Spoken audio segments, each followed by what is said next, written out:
Hallo ihr liebe Leid, hier ist wieder der Yankee und zwar mit Let's Read.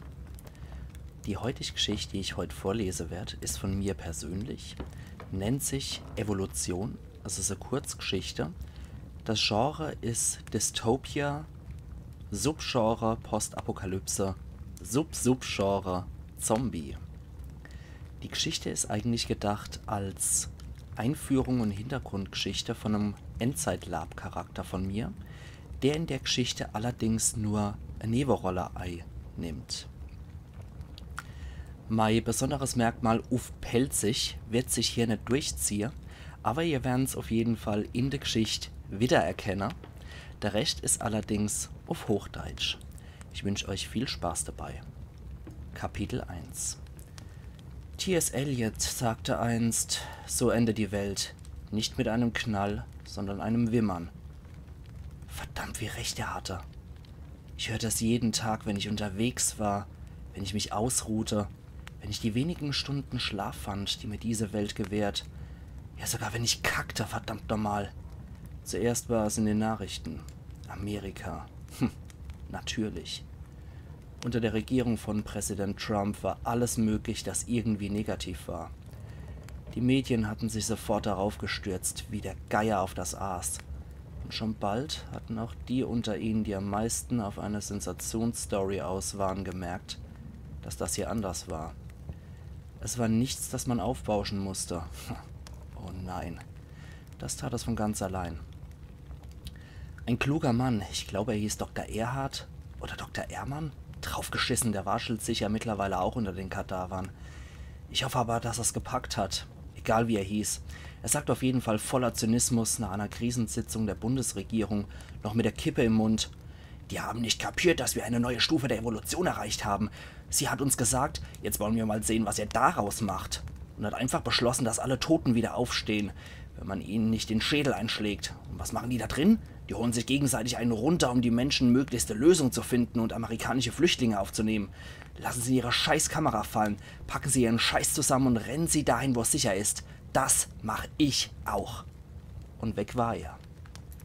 Hat seine 7 Sachen im Robert-Koch-Institut gepackt und ist demonstrativ aus Berlin gefahren, mit den Scheiben nach unten und hat der Welt den Stinkefinger gezeigt. Wortwörtlich.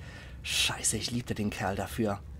Er hatte recht. Einige Länder hatten ihre Grenzen dicht gemacht, ließen keine Amerikaner rein, andere nahmen sie auf. Deutschland war eins der Länder. Ich will hier keinen kritisieren, weil er Leute aufnimmt, die Hilfe brauchen. Das war eh scheißegal. Einen Monat nach Amerika hat man denselben Scheiß auch in Deutschland und in anderen Ländern dokumentiert. Die Toten standen einfach wieder auf. Hätten sie auf Dr. irgendwas drauf geschissen, wie auch immer gehört, dann hätten sie die Toten sofort nach ihrem ersten Tod mit einem Hammer bearbeitet und das Problem wäre gelöst. War es aber nicht. Am Anfang waren die Leute noch so zögerlich. Töten? Ich? Nein!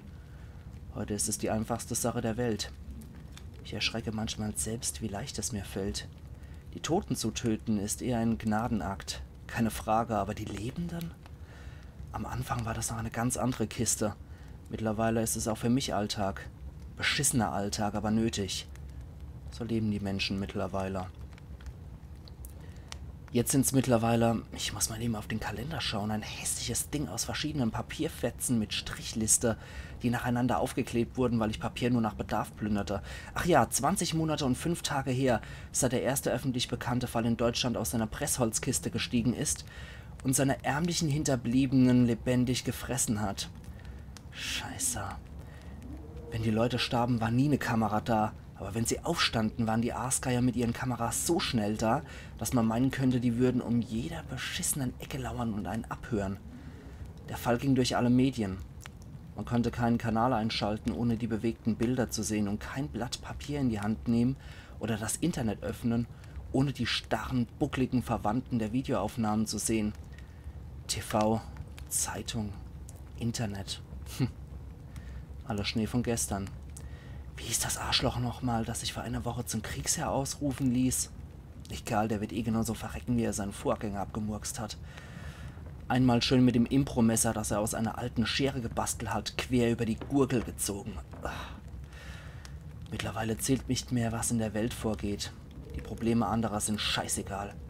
Wenn man morgens aufwacht und eins der Arschlöcher, mit denen man notgedrungen zusammen überlebt, stöhnt, zuckend zu dir schlurft und versucht dir den Adamsapfel rauszubeißen, dann hast du ein Problem.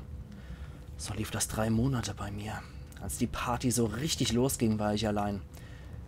Keine Familie, keine Freundin, nur Internetspiele, Bücher, Filme und Serien. Wie immer war ich nicht zur Party eingeladen. Wen juckt's?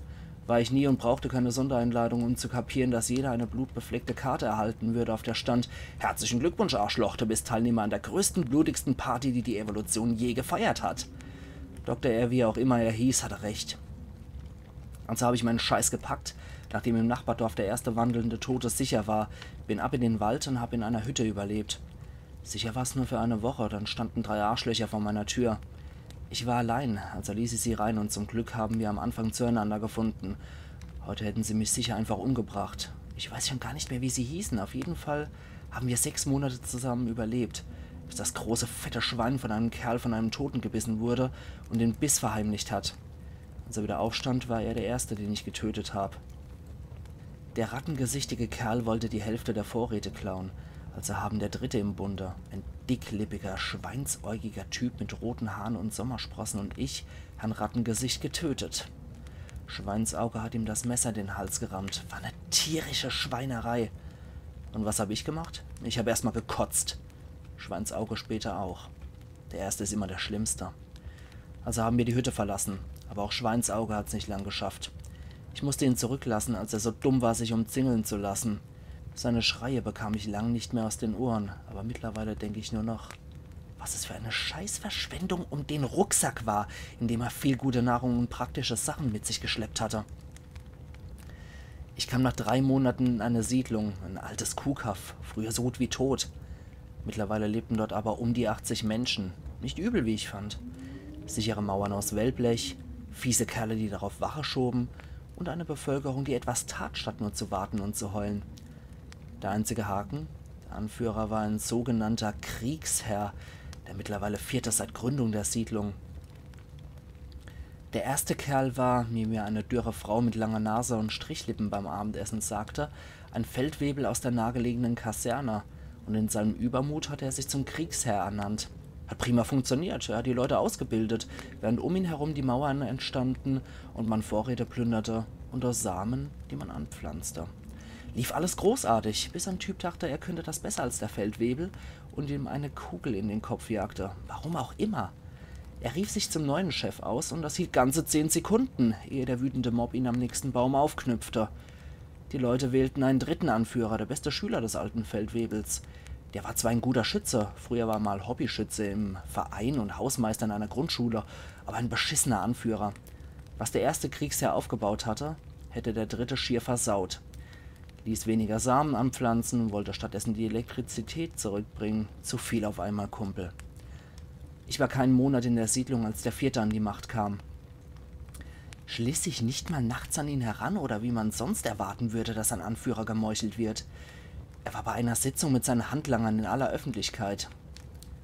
Die saßen wie beim Stammtisch zusammen und berieten über ihre Pläne. Seine rechte Hand stand auf, nahm das Scherenmesser und zog es ihm einfach über die Kehle. Du bist schwach und dumm. Mehr sagte er nicht dazu und setzte sich wieder. Dieses Mal kam kein wütender Mob mit Schlinge. Und jetzt ist der 4. Kriegsherr dran. Drauf geschissen, heute zieh ich ab. Ich packe meine Habseligkeiten in den Reiserucksack. Ich kann sie an beiden Händen abzählen. Dazu schnalle ich mir noch meine Machete um den Gürtel und packe den Bergsteigerpickel in meine rechte Hand, als hinge mein Leben davon ab. Meine Schritte sind langsam, ich sehe mich nicht hektisch um, das würde nur Verdacht erregen und die wenigen Leute, die morgens auf den Beinen sind, möglicherweise darauf aufmerksam machen, dass ich für meinen endgültigen Ausflug 5 Dosen mit Chili eingepackt habe, die ich nicht haben dürfte. Nicht zu vergessen die 3 Flaschen mit je 1,5 Litern Wasser. Der Mann, der am Tor steht, ist glücklicherweise ein Idiot. Ich habe auf seine Schicht gewartet. Keine Ahnung, wie er heißt. Namen lasse ich mir nicht sagen. Ich will sie nicht hören, denn sie sterben ohnehin alle. Schwarzwein, wo geht's denn hier? Grunzt er mit seinem blöden Grinsen wie ein Scheißhaus voller Inzester. Fort von hier, du fettes Stück Scheiße, denke ich, sage aber 3 Tagesreise Zeug holen.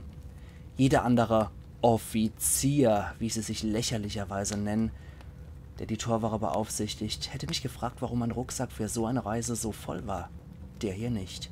Mein Glück. Er schaut mich nur überrascht darüber an, dass ich mich jetzt anscheinend aktiv für die Kaserne, wie sie ihr Tyrannenkaff hier nennen, einsetze und was leisten möchte. »Mutter hi auf einmal«, brummt er mit vorgeschobener Unterlippe. Er kaut auf irgendwas herum, obwohl er offensichtlich nichts isst. Ich ignoriere den Impuls, angewidert die Nase krauszuziehen. »Aufdrücke, darfst raus!« Die Torwachen bequemen sich nicht, mir das Tor zu öffnen. Ich muss es selbst machen. Kein Problem. Das Tor ist von innen mit Pressholz verstärkt. Es wurde nie mit Schleifpapier bearbeitet und ist voller Splitter. Das Risiko einzubekommen ist groß. Ich zögere kurz und frage, gibt's Handschuhe? Großer Fehler. Es folgt ein Lachen, das bei anderen genauso gut ein Brechanfall sein könnte. Ein Wurstfinger deutet auf mich und der dumme Kommentar lässt nicht lange auf sich warten. »Ach Gott, der feine Herr Studentio braucht Handschuhe, dass er sich nachts beim Wichsen kein Spreisel in seinen Schwanz hacht.« Die anderen Soldaten fallen in das Gelächter mit ein. Ich hätte nicht fragen sollen, zu viel Aufmerksamkeit, und nach werden die Leute wach. Die Hand ist die einzige, die mich fickt. Eine Lady soll man gut behandeln, entgegne ich, als die Schimpansen sich beruhigt haben. Sie lachen noch lauter. Der fette Offizier am lautesten.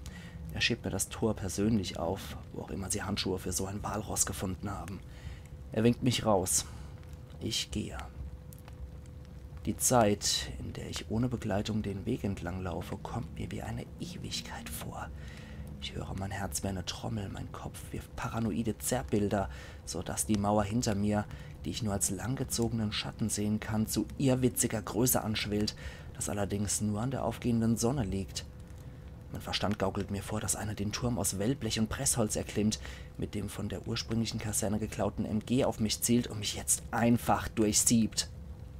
Aber nichts geschieht. Ich schwitze wie ein Schwein, doch ich bin maximal 50 Meter gegangen. In meinem Kopf habe ich bereits 50 Kilometer im Spurt zurückgelegt. Ich muss mich zurückhalten, nicht zu rennen, solange ich in Sichtweite bin. Und das dauert noch gut 950 Meter, denn die Kaserne steht an einem strategisch günstigen Punkt auf flacher Umgebung, von der man alles gut überblicken kann. Ich stand selbst schon auf einem dieser Türme und weiß, wie gut die Aussicht ist. Tote sieht man hier sehr schnell, auch Lebende. Der einzige Versuch, die Kaserne zu stürmen, war kläglich gescheitert, als eine Bande Marodeure versuchte, die Siedlung einzunehmen.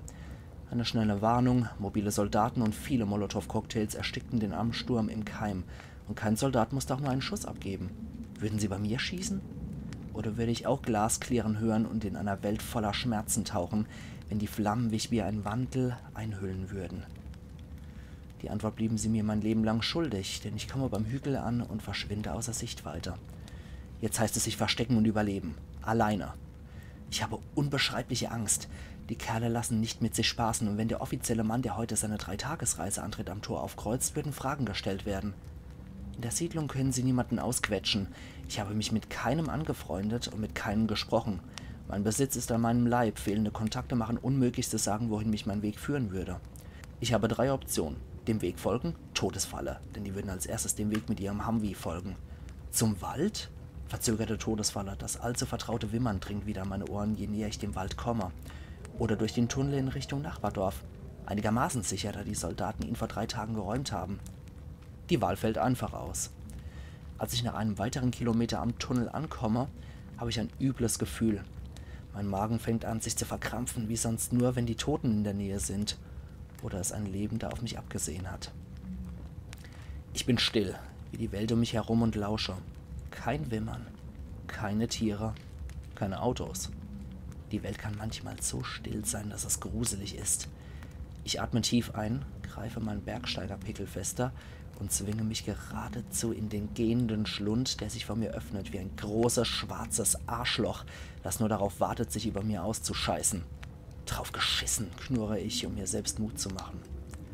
Ich krame in meinen Taschen nach der Taschenlampe und schalte sie ein, als ich einige Meter im Tunnel bin, eines der wichtigsten Güter dieser Welt. Die Körper der Toten lassen meine Augen weiten, aber zum Glück sind sie endgültig tot. Die Soldaten haben es versäumt, sie anzuzünden und sich offenbar vorerst damit begnügt, sie auf Haufen zu stapeln am Tunnelrand. Meine Schritte werden vorsichtiger. Nicht einmal die Hälfte des knapp 2 Kilometer langen Tunnels habe ich durchquert, als ich hinter mir schon das vertraute Quietschen von Reife hören. Wollen wir wirklich hier durch, Herr Leutnant? Höre ich die Fetzen einer wohl etwas längeren Frage als dumpfes Echo hinter mir. Sofort drehe ich mich auf den Fersen um, schwitzend und mit weit aufgerissenen Augen. Nervös leckt meine Zunge über meine Lippen. Natürlich, du Arsch mit Ohren. Der Weg ist freigemacht. Klar geht er hier lang. Der Leutnant klingt nach dem freudlosen Mann mit nur einer Augenbraue, der sich als buschiges Massiv über seine Augen spannt wie eine hässliche Raupe. Ein übler Kerl und wichtiger Offizier des Kriegsherrn. Ich schaue mich panisch um und sehe meine Rettung in greifbarer Nähe. Nur 10 Meter weiter den Tunnel entlang ist eine Tür, die zu den Wartungsgeräten des Tunnels führt. Ich halte die Taschenlampe so bedeckt wie möglich und renne so leise ich nur kann zur Tür. Ich reiße sie auf und... Den hatten sie nicht getötet. Als der halb verfaulte, aufgedunsene Tote mich durch leere Augenhöhlen dennoch irgendwie anglotzend anfallen will, treibe ich ihm den Bergsteigerpickel von unten im Affekt durch den Kiefer und die Spitze dringt aus dem Schädel des Toten, sodass sein Schädel wie die widerlichste Pickelhaube der Welt aussieht. Als er fällt, rasseln Ketten. Ich sehe, dass er eine um den Hals trägt, die ihn an der Leine hält. »Du hast meine Alarmanlage getötet, Arschloch«, knurrt eine dunkle, dennoch angenehme Stimme aus der Tür. Es ist eine Frau. Ende Kapitel 1.